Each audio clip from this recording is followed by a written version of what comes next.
চেয়ারে বসা সবার সামনে কম্পিউটার, মনিটর বা ল্যাপটপ। ভবিষ্যতের অসীম প্রযুক্তি সম্ভাবনার জগতে প্রবেশের প্রত্যয়ে চোখে মুখে দীপ্ত আলো। বড় স্ক্রিনে তথ্য প্রযুক্তির নতুন দিগন্ত তুলে ধরছেন একজন আইটি কনসালটেন্ট। জানানো হচ্ছে ঘরে বসে মেধা কাজে লাগিয়ে কিভাবে বৈদেশিক মুদ্রা অর্জন সম্ভব। কৃত্রিম বুদ্ধিমত্তা বা এআই ব্যবহার করে নতুন উদ্ভাবনী ক্ষেত্রগুলো আয়ত্ত করছে একদল উদ্যমী তরুণ তরুণী।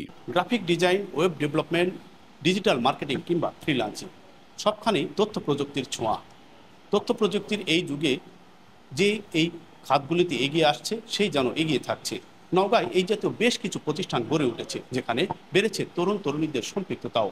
নিজেদের ভাগ্য বদলের আশায় অনেকেই এসব প্রতিষ্ঠানে এসে দক্ষতা অর্জন করে এক বিশাল কর্মময় জগতে প্রবেশ করছেন। ভিডিও এডিটিং অ্যান্ড অ্যানিমেশন নিয়ে কাজ করি। তো আমার ক্ষেত্রে হয় কি যে অনেক এলিমেন্ট যেগুলো আপনার স্টক ওয়েবসাইটগুলোতে পাওয়া যায় না, সেক্ষেত্রে আমি এখান থেকে এআই প্রম্পটিং শিখছি এবং সেটা এআই প্রম্পটিং করে আমি সেই এলিমেন্টগুলো জেনারেট করতে পারি। ডিজিটাল মার্কেটিং কোর্স করছি, পাশাপাশি এআই কোর্স করছি।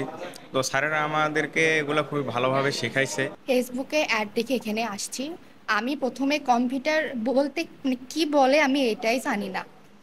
আমি অন অফ করা ছাড়া কিছুই জানতাম না। এখানে ছাড়দের কাছে আসার পরে আল্লাহর রহমতে এখন সব কিছু পারি, পাশাপাশি আমি ইনকামও করছি। স্যাররা আমাকে অনেকভাবে হেল্প করছে। দেন স্যাররা আমাকে আমেরিকান একটা কোম্পানি, এখানে সার্ভে করা হয়, এই সার্ভে কোম্পানিতে বর্তমানে আমি কাজ করছি এবং বলা যায় মোটামুটি ভালোভাবে ইনকাম করতে পারছি। সার্ভে বিভিন্ন কাজ করি, এখানে যতটুকু আমরা শিখছি ততটুকু দিয়ে কাজ করি। আর শেখার তো কোনো শেষ নাই, আরো অনেক শিখতে হবে, কিন্তু যতটুকু শিখছি সেটা দিয়ে সামান্য কিছু আর্নিং করি। কলেজ ও বিশ্ববিদ্যালয়ের শিক্ষার্থী ছাড়াও ব্যাংক, বিমা, সরকারি বেসরকারি প্রতিষ্ঠানে কর্মরত 20 থেকে 35 বছরের নারী পুরুষও প্রযুক্তি শিখতে আসছেন এখানে। নওগাঁর সোনারতরী আইটি একাডেমি, যেখান থেকে প্রশিক্ষণ নিয়ে ইতিমধ্যেই অনেকেই ইউরোপ, আমেরিকা সহ বিশ্বের নানা প্রান্তে চাহিদা অনুযায়ী কাজ করে আয় করছেন বৈদেশিক মুদ্রা। বাংলাদেশের প্রেক্ষাপটে ফ্রিল্যান্সিং সেক্টরটা খুবই গুরুত্বপূর্ণ।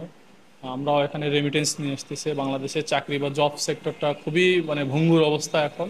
এত একটা শিক্ষিত সমাজ, আমরা এখন বেকার হয়ে গেছি। সেক্ষেত্রে আমার মনে হয় যে ফ্রিল্যান্সিং সেক্টরটা আমাদের বাংলাদেশের প্রেক্ষাপটে সবচেয়ে বেস্ট একটা অপশন।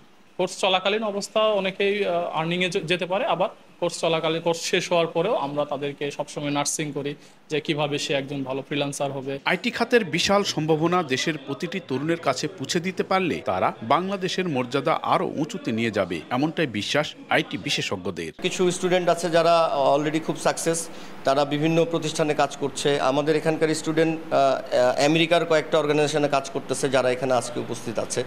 তো আমরা মোটামুটি সাড়া পাচ্ছি। তবে মানুষের, আমাদের নওগাঁ যেহেতু একটা পিছিয়ে পড়া অঞ্চল, এখনও মানুষের ওই রকমভাবে উপলব্ধি হয়নি যে আমাদের এই জিনিসটা শিখতে হবে, এআই প্রম্পট শিখতে হবে বা আমার কম্পিউটার রিলেটেড জিনিসগুলো আমার শেখা দরকার। আগামীর ভবিষ্যৎ প্রযুক্তি নির্ভর, আর এই প্রযুক্তি ভিত্তিক প্রতিষ্ঠান যত বাড়বে, জ্ঞান ও দক্ষতায় তত সমৃদ্ধ হবে নতুন প্রজন্ম, এমনটাই মনে করেন বিশেষজ্ঞরা। এমআর রকি, সময় সংবাদ, নওগাঁ।